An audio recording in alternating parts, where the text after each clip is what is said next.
Hey guys, welcome back to the shop. Today we're doing a little bit more work on the old MGB. So while I'm plugging away waiting for some tires, um, there's one big thing I need to deal with as far as for drivability, and it is under the hood. That is my temporary latch. I don't have a fan, so this should have a mechanical fan, but it wasn't there. And the fan that was provided with the car doesn't fit this. It looks like it fits a Chevy because I have a clutch fan out of a Chevy, and it's looks to be the same bolt pattern, same everything. So yeah, um, no fan. So picked up off the internet this cute little 10-inch guy. Just threw it in there to see if it would fit. And yeah, I think it's about time to mount it up. I also, in addition to this, got a thermostatic controller. It's kind of a basic one. It should just stick right into the radiator core, kind of between the fins, and then when it gets hot, it turns the fan on. So yeah, let's get started. So this guy is held on with these little clips. There's a number of ways to do this. You can even just screw directly into the holes right here. That would be if you have like if you're running like a custom-made shroud or something like that. But basically it is held in by these little guys, which will slide into those slots. You got lots of options of where to put those. Yeah. So let's put ours right here. I'm going to just put them on all the corners, and we're going to sit this vertically against the grill, and we're going to run it as a pusher fan. Normally this is set as a puller, so if you set the black to ground and the blue to your hot, it'll suck air through the radiator. We're going to have this sitting on the front side just for more room. So we're going to hook it backwards, and then it will spin the other way and push the air through the radiator. But we've also got these little zip tie guys.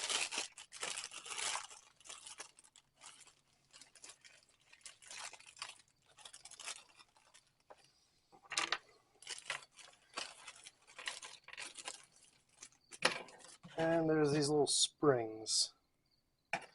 So, not fully sure what to do with the springs or if they're needed for this. Does look like that would just sit there like so, and then you just kind of suck it against. I guess that's for vibration mitigation. But or maybe that's for screwing it to something else. I don't know. There weren't really very clear instructions. But I'm going to stick that in there like that. We'll prepare all of these guys. Oh, and then one other thing to note. We've got these little foam squares. So the point of the little foam squares is they are what actually ends up sitting against the shroud or against the radiator core. That way you don't have you don't have anything kind of that can damage the radiator. So they protect that. But anywho, we are gonna take these guys, stick them in place, and we'll go mount this on the car. All right, we're gonna stick it in with the wires facing this way because that's where our fuse block is. And then just about the right height. This fan's, it's a 10-inch fan. It's one of the smallest ones you can get, and it's still just a little bit big. But we're going to just gently poke that through the fins on the radiator. And yeah. starts leaking, then you know we've got a problem. Yeah. Oh, the cores are a little offset.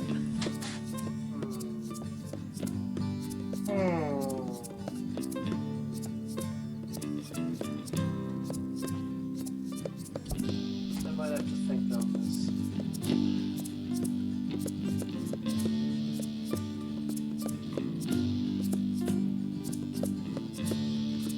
You know what? I have some flat stock. And I can actually just bend some bar stock around this and then screw it into the whatchamacallits. Screw it into the core support. That might be something worth doing.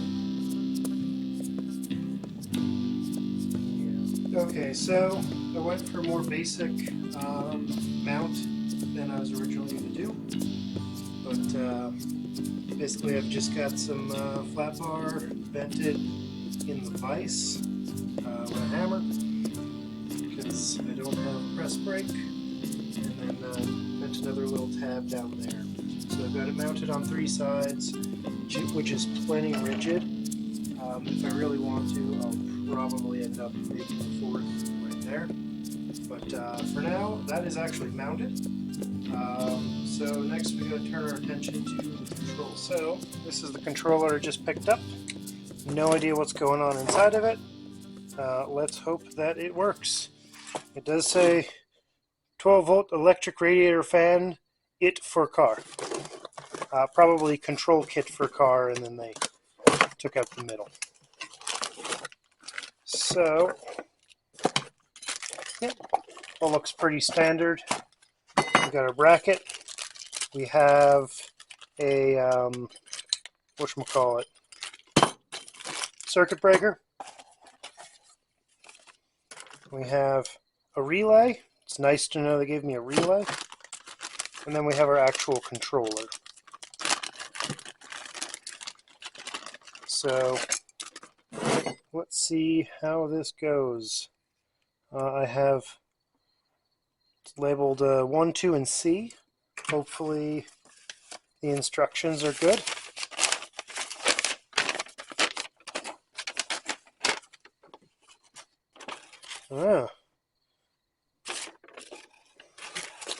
I think maroon wire means brown. So ignition switch goes to 1. Well, I have 1, 2, and C, and this is labeled 1, 4, and 2. So this already doesn't help me. We'll have to go figure it out. But basically, we've got our relay, and then well, we can also maybe hope that these are labeled in the right order. So we'll try that. But basically, we've got our relay, we've got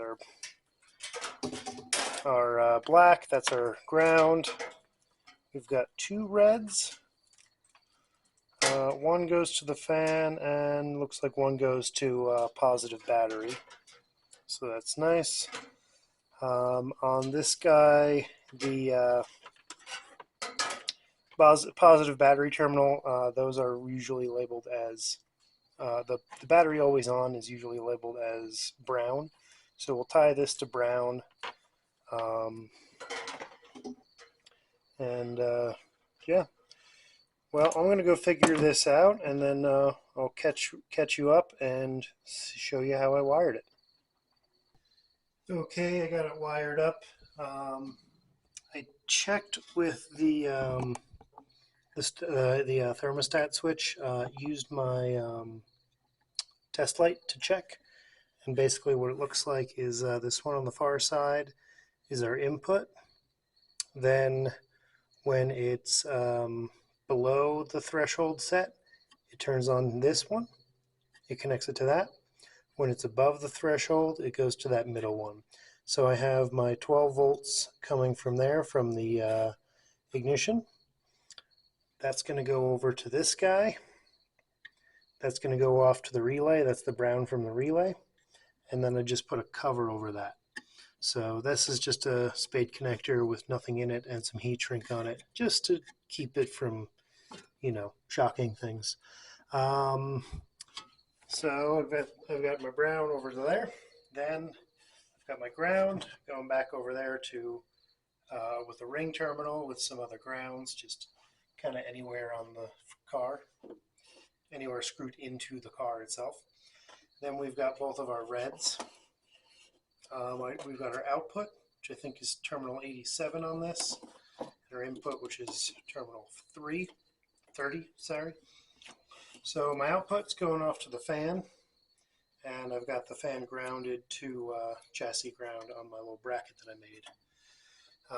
We follow that over there, and we've got our relay, and there wasn't really any other switch to put it on the brown up here, so I have that running straight down to the starter because that's a good connection to the battery.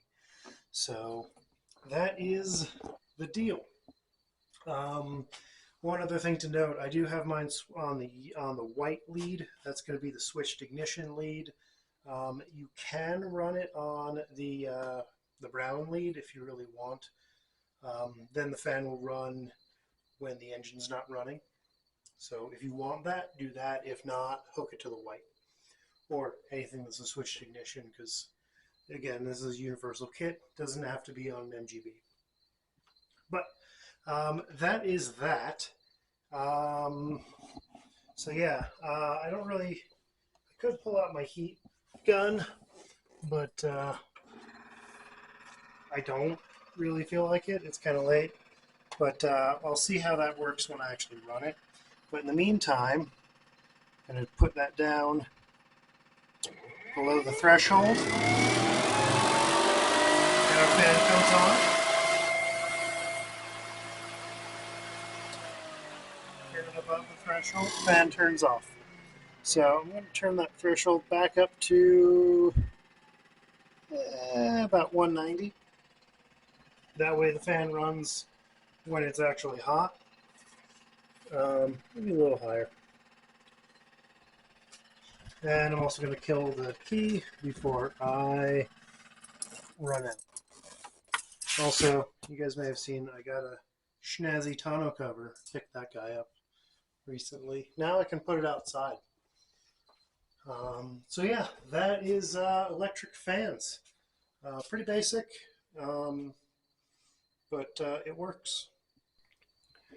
Alright, I hope you enjoyed that quick little video. That's all for now, and I'll see you next time.